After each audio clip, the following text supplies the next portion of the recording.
Hello, everybody. I'm Tom Wistrcill.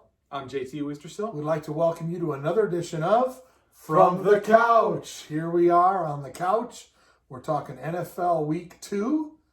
Biggest takeaways from another exciting week of NFL action, where some teams rise to 2-0 and others fall to 0-2. And we'll get to some of those in a little bit. I don't like how you're looking at me when you say that. So we emphasize the 0-2 teams, by the way. We might talk about some 0-2 teams in my list, so we'll get there. So, all right.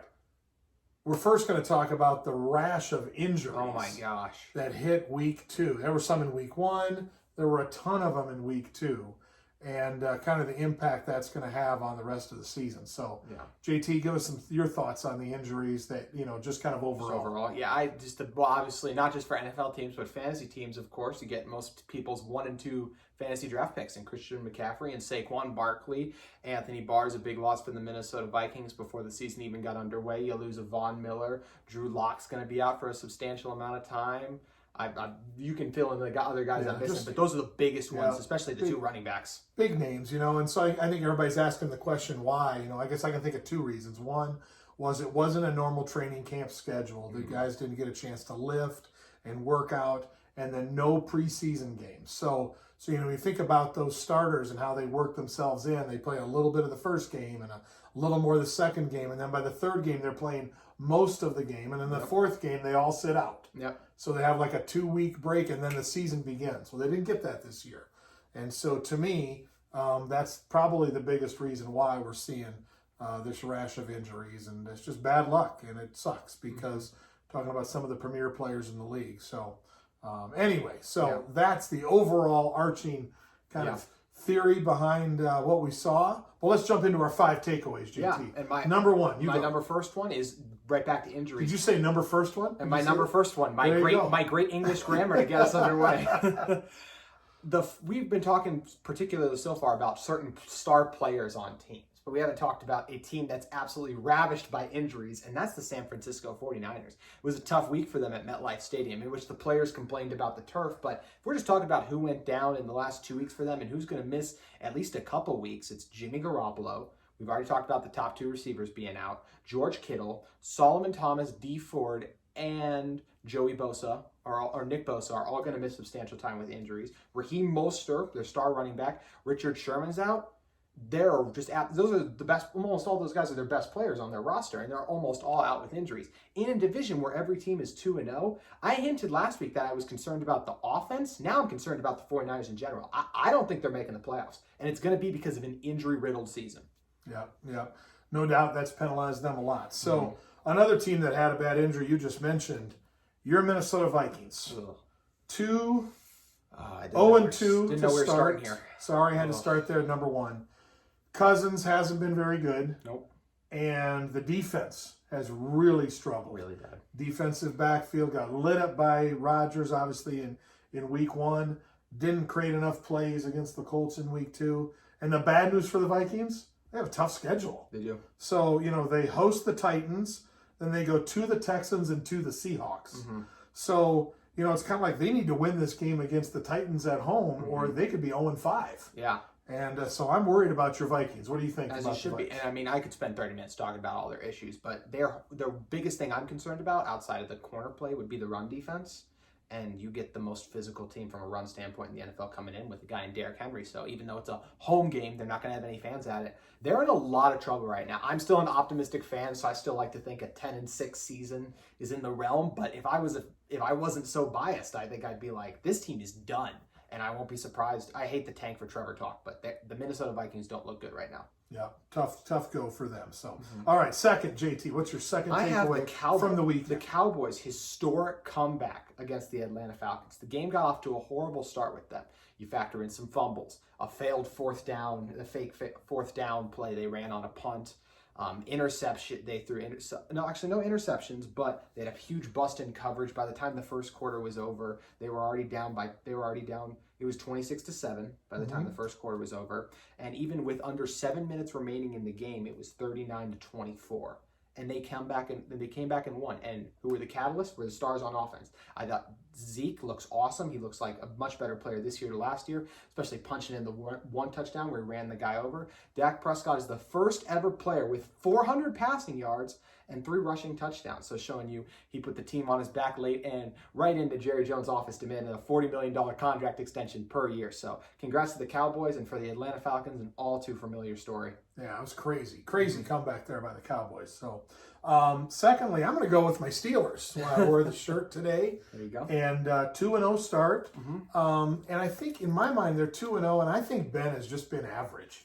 Obviously great to have him back. He's made a couple of unbelievable throws. He's also made some awful mistakes and missed some easy throws that he usually makes. So I think as he's rounding into form, I'm glad to be 2-0. We got the Texans coming in next week. It'll be a tough game. And they're desperate. They're desperate. But I like our defense's chances against them. And then we go to the Titans and we host the Eagles. So, we've got some winnable games. Overall, and I knew this through the year, we have the second easiest schedule in the NFL. The Ravens have the easiest. We have the second easiest. Yeah. And so, there's opportunities there for the Steelers to get on a roll. But the other thing that's been a killer is penalties. So many penalties, defensive penalties, pass interference, holding calls. We got to get rid of those. If we're gonna beat the Ravens and win the AFC North, we have to lower our penalties, and Ben's got to become great instead of just average. So that's my number 2. So, all right, number 3. Where are you going now? Carry over the penalty theme when talking about the Raiders and Saints game. The Raiders had a shocking upset over the Saints, who a lot of people think could win the Super Bowl this season. And the biggest reason was the penalty yards. There was over 100 yards difference in penalties. The Raiders had only 3 penalties for 13 yards. The Saints, 10 for 129 in the game. Totally an example of a team beating themselves. I think Drew Brees really struggles to throw the ball deep, and the Raiders came up with a good game plan to force him into an interception and kind of halt that offense in moments. I thought Alvin Kamara had his best game in the little bit. Also, give the Raiders credit. Josh Jacobs might be a top 5 running back in the NFL right now. Dude is a beast, and they were down 2 of their best offensive linemen in left guard Richie Incognito, right tackle Trent Brown, and still were able to gash the Saints defense that's supposed to be really good over and over again. So congrats to the Raiders for defending their house, but especially opening a brand new stadium like that. But I'm concerned for the Saints. I think they'll playoffs for sure, but could this be the same thing again with Drew Brees wearing down? I think it might be. Could be. You're right. So, all right, my number 3 is the Chicago Bears. So I'm going to tell their fans to quiet down.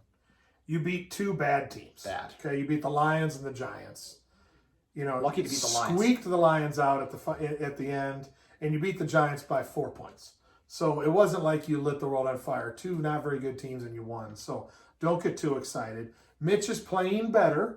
He's had 2 decent outings in that. Their defense has been a little suspect. I've been a little surprised that these teams have moved the ball on them a little bit.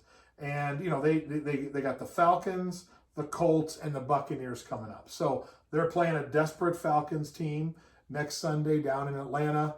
And I don't think the Bears will win that game. So, again, happy for the Bears. They're 2-0, but that ain't going to last. And I still think 500 is a good record for them this year. I agree. Yeah, they're off to a good start, though. All right, number 4. What do you got? How about the Chargers? I know the Chiefs won the game, and Patrick Mahomes is Patrick Mahomes. Even with 4 minutes left and they were down still, I'm like, they're going to win this game. And Harrison butt kicker nailing 3 50-yard field goals in a row because of the continuous. What's his last name again? Bucker? Bucker. There you go. Not butt kicker. Did I say butt kicker? You said butt kicker. Well, he kicked butt yesterday, nailing 3 50-yard field goals on one was a false start. One was an icing timeout, and he nailed all of them, and they were plus 50. So amazing. Mahomes, Hill, we know that group. But how the Chargers were awesome. I thought Justin Herbert, the whole situation with Tyrod Taylor, Herbert found out right before kickoff he was going to start. In fact, when Anthony Lynn told him, you're going to start, I thought he was joking. That's how much it seemed like Tyrod was going to start. But Herbert was good. He had 311 passing yards. He did throw one really costly interception when he could have ran for a first down, but did a good job of using his legs as well. So impressed by Herbert. Also, the tandem of Austin Eckler and Joshua Kelly, the rookie out of UCLA, has been really effective for them, I think. And on the defensive side of the ball, they have a really good formula that's going to make it. They made a nightmare game for the Chiefs offense. Talk about the rest of the NFL. When you get the pass rushers, that defensive line, Melvin Ingram, Joey Bosa, that's a really intimidating group. And you get some really good corners on the back end. The Chargers are a team to watch out for. Even though I do think Herbert should start, Tyrod is still a competent game manager, and this team should scare a lot of NFL teams when they have to play them. Yep. Yeah, good point. Be fun to watch them as they go through the year. So I'm going to stay in LA. I'm going with the Rams. Yeah. 2-0 start, beat the Cowboys and the Eagles. Goff has been pretty hot, been playing pretty well, and their running game. And they ran for 190 yards against the Eagles. Now, let me tell you who their 3 leading rushers are. Ready? Malcolm Brown, Darrell Henderson Jr., and Cam Akers. It's a no-name group, no stars, but they're getting the job done. That means credit to the O-line, JT. I knew you'd be excited about that. But 2-0 the Rams are. I think it's interesting to watch how, they got the new stadium. They had a down year last year. They weren't as bad as they were last year, but they seem to be coming on now. As I look at their schedule coming up, they go to the Bills. It's going to be a really hard game to win. But then they play the no-name Washington team, and they play them the 49ers. Yeah. So who knows what they'll be like. So they could be 4-1. The Rams could be. Absolutely. And them and the Seahawks could be the class of that division out there. We'll wait and see. But been impressed with what I've seen from the Rams so far this year. And the reason they are so much better, I think, is not just McVay's improvements. And the defense looks awesome with some guys, these rookies stepping up. But the offensive line is so much better last year. That when they were such a good team 2 years ago, it was because their offensive line, the ability to run and pass protect. Last year, injuries ravaged them, such a drop off. So props to the offensive line stepping up. All right. Number 5, JT, where you at? Number 5, I have the Patriots versus Seahawks. And my biggest takeaway from this game would be the battle of the quarterbacks, but I'm going to throw someone else in. But how good was Cam Newton yesterday? I thought he was awesome. We know how effective he is rushing, but he was really good passing. 397 yards for Cam Newton with 1 touchdown as well. But he was so accurate. And when the game was within reach late like that, he did a great job of leading his team down the field. A lot of questions about Cam Newton. I mean, the Bears chose to trade for Nick Foles' massive contract over sign Cam Newton really cheaply. Huge mistake there in my opinion, but I've been really impressed by Cam so far. Also, all last year we heard about how awful the Patriots receivers are. Julian Edelman was coming off a Super Bowl MVP and people were trashing him all season long. I thought he was awesome. He stepped up yesterday with 179 yards as well. So props to those 2 guys for proving the narrative wrong. And I couldn't let out of this game without giving my guy Russell Wilson some credit. 4 touchdown passes the week before, 5 this week. Did he throw an interception? Yeah. Did it bounce right off Greg Holson's hands into the other guy? Yeah. Russell Wilson on the season, 9 touchdown passes, 11 incompletions. To me, the clear front runner for the MVP, Russell Wilson. After week 2, that's a lot to be really jumping into the MVP talk already. But no, it was fun to watch. There are a lot of GMs that are kicking themselves for not going after Cam. And certainly the Bears are one of them. But I think there's about 6 or 8 other teams who could have used him as well. So I'm not going with the game with number 5. I'm going with the battle for the number 1 pick. So I got the Panthers, Bengals, and Giants together. I think the Giants are going to tank now that Saquon's out for the year. So, and waiting in the wings are your Minnesota Vikings there. A few more losses, and all of a sudden they're going to make it. But so right now it's Panthers, Bengals, and Giants are fighting for it. I think right now, I mean, again, I've been impressed with Joe Burrow. I'll give him a lot of credit. I just don't see a lot of wins on their schedule. No. I mean, they might win 3-4 games, and that's it, and that might be exciting. I'm not sure the Panthers, I don't know when they win. Now with McCaffrey out for a while, that's going to hurt them. 4 to 6 weeks he's out. That could be all losses. And the Giants might not win. Yeah. I just don't know. Maybe they win a game. We'll see. And then I think the Vikings, I think you're safe. I don't think they end up with the worst record. Still had to throw that in there to hurt me, though. But you're the one that mentioned it first. I mentioned that it was driving me insane. About tanking. You mentioned it first. I just brought it home. So anyway, there's our week 2 takeaways in the NFL. So big things ahead in week 3. And JT, we'll look forward to more analysis in the upcoming week. So join us next time as we come to you live from the couch. We'll see you next time. Have a great one.